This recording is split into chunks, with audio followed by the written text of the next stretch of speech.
How to fix quick settings and notification panel on Samsung One UI 7.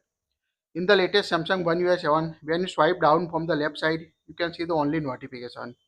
Or when you swipe down from the right side, you can see the quick setting tiles. So if you want to get rid of this notification tile or get back the old notification panel on your latest Samsung One UI 7, follow this tutorial. You can easily fix this by swipe down the notification panel on your device. Tap on the pencil icon at the top. Now here you can see the panel settings at the top left corner on your latest Samsung One UI 7 device. So tap on it. Now you can see the separate and together option on your latest One UI 7. So select the together option, view the notification and collapse quick setting together.